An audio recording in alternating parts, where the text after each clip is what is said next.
When your energy no longer chases, everything starts to chase you. It sounds simple, almost like a riddle, but it is one of the deepest truths about life, about the psyche, about the invisible currents that govern the relationship between you and the world. For so long, we are taught that we must pursue, that we must run after, that we must exhaust ourselves in the endless search for happiness, for success, for recognition, for love, for belonging. We are told from our earliest days that the one who runs faster, the one who pushes harder, the one who strives more relentlessly will be the one who conquers. And so we run, and we run, and we run. Yet strangely, the more we run, the further the things we seek appear to drift away. The more desperate we become to grab hold, the more the very object of our desire slips through our fingers. There is something paradoxical here, something most people do not recognize until they have exhausted themselves into silence. That which is truly meant for you does not need to be chased. That which aligns with your essence, your spirit, your inner rhythm, does not require the frantic pursuit that society tells you is noble. Instead, when your energy withdraws from the restless chase, when you stop scattering yourself outward into the wilderness of longing and compulsion, something begins to shift. The air around you changes. The invisible field you carry begins to vibrate differently. You stop screaming at life, and in the silence that follows, life begins to speak back to you. You see, what we call chasing is often nothing more than fear disguised as ambition. It is fear that we are not enough, fear that we will be forgotten, fear that the world will pass us by, fear that we are unworthy unless we are constantly proving our worth. So we chase jobs, titles, possessions, people, validation. We chase them thinking that once we catch them, we will finally be whole. Yet it never works. We may achieve for a moment, but the hunger only grows larger. It is because the one who chases from fear is already confessing to life, I am empty. I do not have. I am not enough. And life, like a mirror, reflects back exactly what you confess. When your energy no longer chases, you stop confessing emptiness. You stop sending out the signal of desperation. Instead, you anchor yourself in a place of inner abundance. You stand still and silent, rooted in the conviction that you are already whole. And in that rootedness, life turns its head toward you. Life recognizes the one who is no longer begging, no longer scratching at the door, no longer clawing for scraps. Life recognizes strength. Life recognizes sovereignty, and sovereignty always attracts. Think of a flame. If you chase the flame, your frantic movement extinguishes it. But if you sit still, the flame comes to you, its warmth enveloping you without your effort. The world is like this. It is not designed for the desperate hand that clutches, it is designed for the open hand that rests. This is not passivity, this is mastery. It is not that you stop moving in the world, but that your movement no longer comes from the frantic chase. It comes from the natural unfolding of your being. Have you noticed how some people seem to draw everything to them without effort? Opportunities appear in their path. People are magnetized toward them. Doors swing open almost as if they were expected. You may wonder what secret they carry. It is not luck, though the outside observer may call it that. It is not privilege alone, though circumstances can play a role. It is something deeper they do not chase. Their energy is sovereign, grounded, and life orbits them as planets orbit the sun. The sun does not chase planets, yet every planet is bound to its gravity. When you chase, your energy says to the world, that which I seek is more powerful than I am. When you stop chasing, your energy says, I am the center of gravity. That which belongs to me will orbit me naturally. This is not arrogance, not entitlement. It is alignment with the truth that your worth is not conditional. It is alignment with the truth that desperation repels, while grounded confidence attracts. The irony is that so many people hear this truth but cannot embody it, because to stop chasing feels like death to the ego. The ego lives on hunger. The ego says, if I do not pursue, I will perish. If I do not control, I will be forgotten. Yet the deeper self, the self beneath the ego, whispers differently. It whispers, stop running and watch what runs toward you. Stop shouting and hear what speaks in the silence. Stop scattering your fire and feel the warmth of its gathering. It is a radical act to stop chasing in a world addicted to pursuit. Everywhere you turn, advertisements scream, chase this product, chase this image, chase this lifestyle. Parents, teachers, systems of power, they all condition us to believe that worth is external, that it lies somewhere out there, and so you must hunt it endlessly. To step away from this treadmill is to commit a kind of rebellion. But it is the rebellion that saves your soul.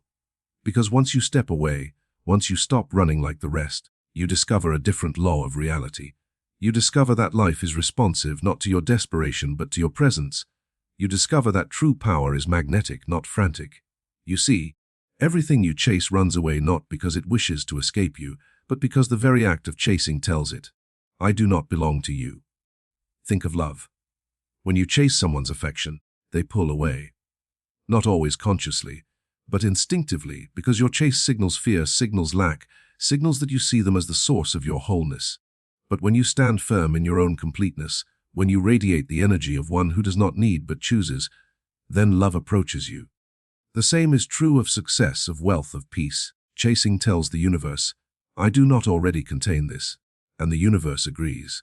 Presence tells the universe, I am whole, and the universe conspires to prove you right. The most magnetic people in the world are not the ones with the loudest voices or the ones who wave their arms the most wildly. They are the ones who carry a quiet stillness, an unshakable calm. You can feel it when you walk into a room. Their energy does not rush toward you, does not demand, does not plead. It rests. It knows, and because it knows, you are drawn to it. Their energy does not chase, and therefore everything chases it. This truth, once embodied, transforms how you approach every dimension of life. It changes how you approach relationships. Instead of clinging, instead of performing, instead of grasping, you stand rooted in who you are, and you allow others to meet you there. It changes how you approach your career. Instead of selling yourself short, instead of running breathlessly toward every fleeting opportunity, you embody the truth of your value, and opportunities begin to find you. It changes how you approach your own inner life. Instead of chasing enlightenment, chasing healing, chasing peace as if they were treasures hidden somewhere far away, you recognize that the very chase prevents you from seeing they are already within you. What then does it mean practically to stop chasing? It does not mean inactivity. It does not mean laziness. It does not mean surrendering your life to apathy. It means shifting the center of your energy. It means acting from fullness, not from hunger. It means moving toward things because they resonate with your being, not because you are terrified of being left behind. It means knowing that rejection cannot diminish you, that failure cannot define you, that loss cannot strip you of your essence. It means remembering that you are not a beggar at the gates of life, but life itself, unfolding in human form. When you embody this, you will notice the strange reversal. That which you once pursued begins to pursue you. The people you once strained to impress now lean toward you without effort. The opportunities you once feared missing now arrive unbidden. The peace you once searched for in distant places arises in the quiet of your own presence. You become like a tree whose roots reach deep into the soil. The tree does not chase the birds, yet the birds come. The tree does not beg the sun for warmth, yet the sun nourishes it daily. The tree does not run after the rain, yet the rain blesses it in its season. All the tree does is stand in its being, and life organizes itself around it. The great secret is this: the more you chase, the more you confess your separation from what you desire. The less you chase, the more you realize that what you desire was never separate from you. It was always circling you, waiting for you to stop running long enough to notice.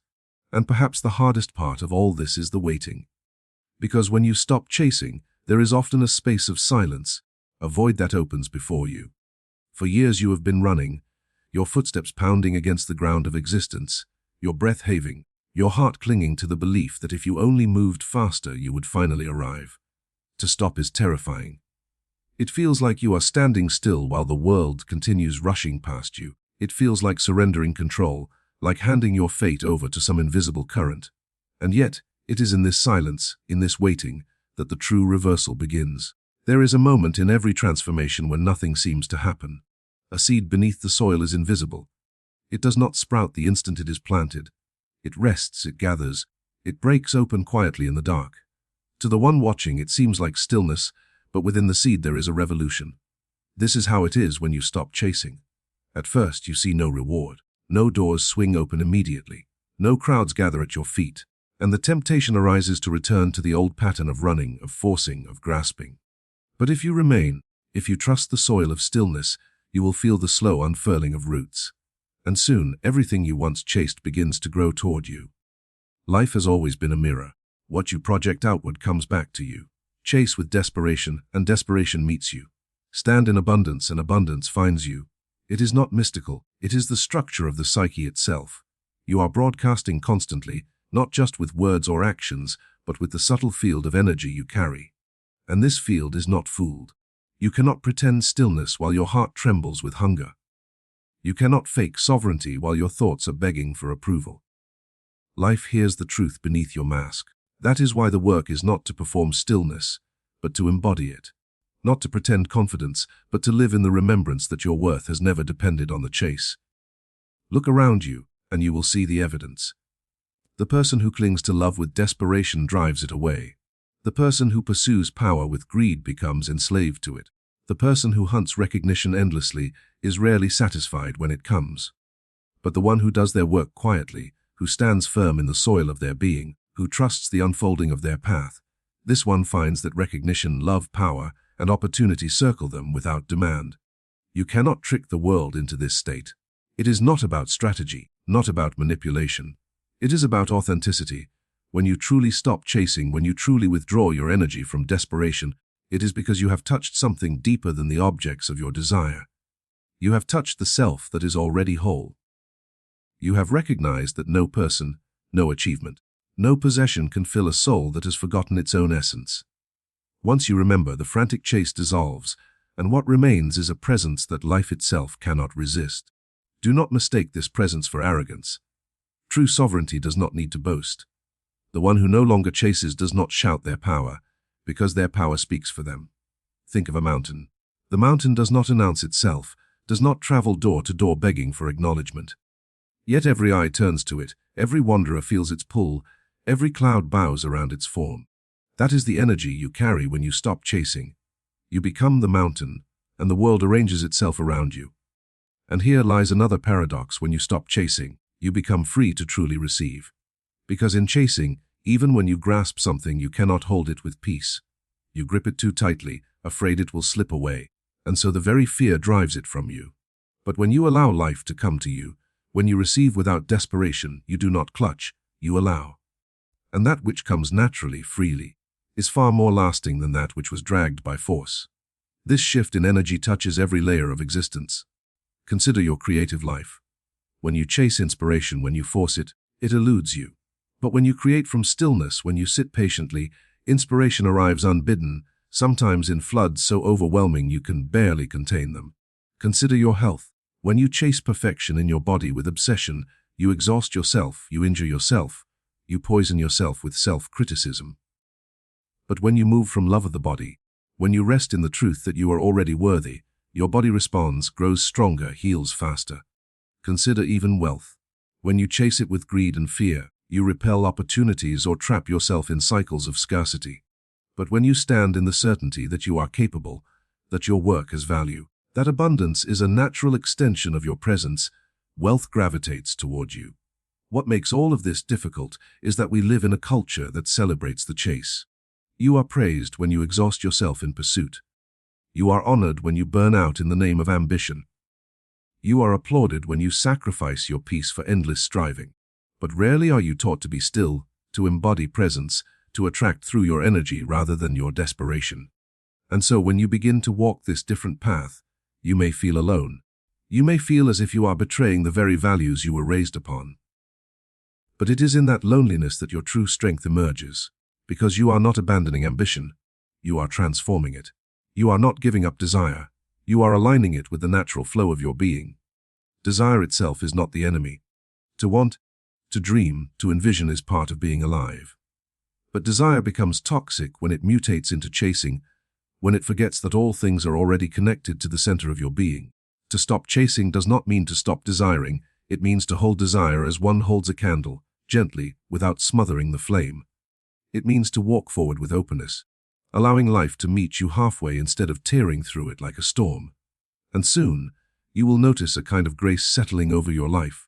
You will notice that you are no longer drained by the endless run. You will notice that your relationships become lighter, freer, less suffocated by your need. You will notice that opportunities arrive in ways you could never have orchestrated by your own frantic effort.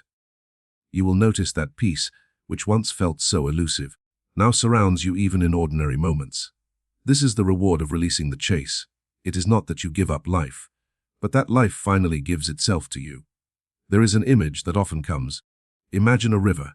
If you plunge into the river and thrash about, Desperate to control its current, you exhaust yourself, you swallow water, you are dragged downstream chaotically. But if you release the fight, if you trust the river to carry you, you float. The current takes you where you need to go with less struggle than you could have imagined. Chasing is thrashing, stopping the chase is floating. Both are movement, but one is filled with suffering, and the other is guided by flow.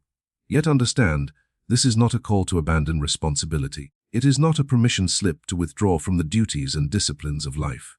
The one who no longer chases still works, still creates, still strives toward excellence. But the striving is not rooted in emptiness. It is rooted in fullness. You can work tirelessly from fullness and never burn out, because you are not trying to prove your worth through the work. You are simply expressing it. You can pursue excellence without chasing, because your excellence is not a plea for validation. It is a natural extension of who you are. When your energy no longer chases, you begin to live in harmony with a deeper law, the law of resonance. That which is truly aligned with you cannot help but be drawn toward you. And that which is not aligned will fall away no matter how hard you run after it. This is why chasing is not only exhausting but futile. You cannot force resonance. You cannot make something belong to you that does not. But when you stand still, when you radiate your authentic energy, that which belongs to you will find you, and that which does not will reveal itself by its absence. To live this way requires faith. Faith not in some abstract doctrine, but in your own essence. Faith that you are already whole. Faith that the universe is not hostile but responsive. Faith that what is meant for you cannot be taken, and what is not meant for you cannot be forced. This faith is not blind, it is born of experience. When you experiment with stillness, when you release the chase even in small ways, you will see the results. You will see the magnetic shift, and that will deepen your trust. So begin gently. Release the chase in one small area of your life. Perhaps in love, stop grasping for attention and instead rest in your own worth. Perhaps in work, stop running after recognition and instead embody quiet excellence. Perhaps in inner life, stop chasing enlightenment and instead sit in silence. Watch what happens. Watch how life responds. And as you see the truth unfold, expand it to every area of your being, until finally your whole life becomes a testament to this one truth. When your energy no longer chases, everything starts to chase you. And what begins to dawn on you when you live in this way is that the very fabric of reality feels altered. The noise that once seemed so overwhelming begins to quiet. You find yourself no longer running into walls made of your own impatience. Life begins to reveal its subtle timing, a rhythm you never noticed before, because the frantic pounding of your own footsteps was drowning it out. When you stop chasing, you can finally hear the music of life. And in hearing it, you begin to move differently. Your steps are no longer random or desperate. They are part of the greater rhythm, part of a symphony that has been guiding you all along. This shift changes how you carry yourself even in the smallest of moments. You enter a room and no longer ask, "How do I get them to notice me? How do I prove myself worthy?"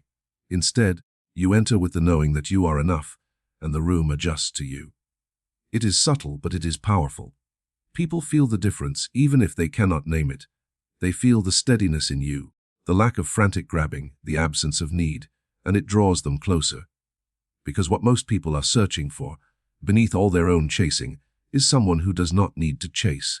They are searching for steadiness, for rootedness, for someone who reminds them that it is possible to live without running. When you embody that, you become a living invitation to others, and so they gravitate toward you. Consider also the way opportunities arise in such a state. When you chase, you narrow your vision. You are so focused on the single door you want to force open that you miss the dozens of doors quietly swinging open all around you. You exhaust yourself knocking and pounding on one place, blind to the fact that the universe is whispering, "Look this way, here is another path."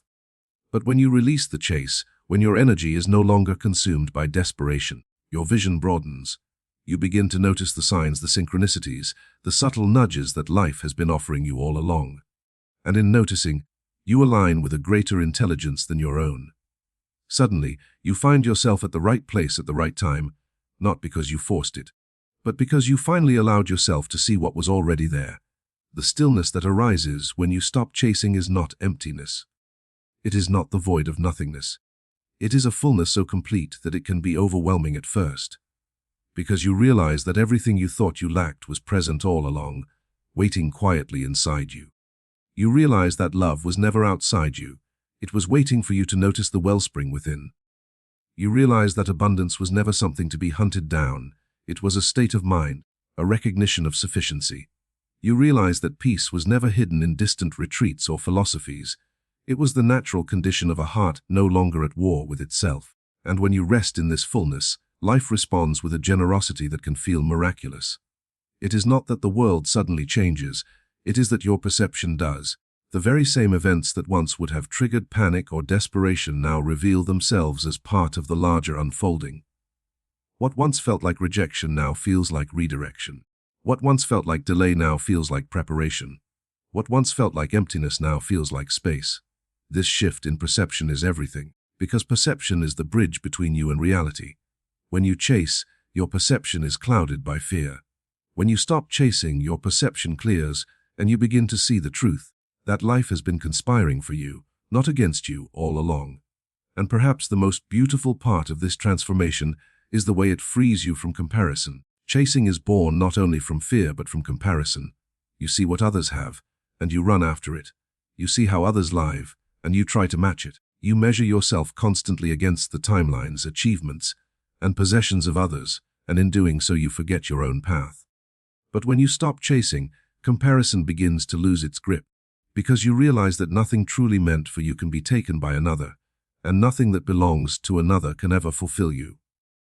You begin to walk your own path with quiet confidence, and in doing so you release the endless race against shadows. This freedom spreads into every part of your life. It changes how you love, because you no longer see love as something you must earn or capture. You love freely, without fear of loss, because you know that what is aligned will remain, and what is not aligned cannot be forced. It changes how you work, because you no longer see your labor as a desperate climb, but as an expression of your gifts. You begin to create not from fear of failure, but from the joy of creation itself. It changes how you rest, because you no longer feel guilty for pausing. You understand that stillness is not wasted time but sacred space where the greatest shifts occur. And slowly, you begin to embody a different kind of power. Not the power of domination, not the power of force, but the power of attraction, the power of alignment, the power of presence. It is a quieter power, but it is unshakable. It cannot be taken from you because it does not depend on external validation. It does not rise and fall with circumstance. It is the power of knowing who you are, of standing rooted in your essence, of trusting the flow of life. And this kind of power cannot help but draw everything to it, because everything in the universe recognizes authenticity when it sees it. So the paradox continues to reveal itself in stillness. There is movement, in waiting there is becoming, in releasing there is receiving. To stop chasing is not to give up life, but to allow life to come alive through you. And as you continue to live this truth, you will find that the very things you once feared you would miss now appear with ease. The love you thought you had to beg for arrives unbidden. The opportunities you thought you had to grasp but present themselves naturally. The peace you thought you had to hunt down envelops you quietly, and you realize at last that the chase was never necessary. The chase was the illusion, the shadow cast by your own forgetting. The reality was always this: you were enough, you are enough, and in that enoughness, life itself cannot resist you. Then hear this: the day you stop chasing is the day you remember who you truly are. Not a beggar at the gates of life, not a desperate runner scrambling for scraps, not a shadow chasing after light, but the light itself, the flame itself, the source from which all things flow. When your energy no longer chases, you become the center of gravity, and the very things you once thought you had to pursue reveal themselves as companions on your path, drawn to your presence as rivers are drawn to the sea. There is no greater freedom than to know that you are no longer at the mercy of the world's approval, no longer enslaved by fear, no longer caught in the endless hunt. There is no greater strength than to stand still and watch the world bend toward you, not because you demanded it, but because you finally allowed it. This is the turning point of a lifetime. The secret hidden in plain sight. You were never meant to chase, you were meant to become. And when you become, everything you once longed for cannot help but come to you.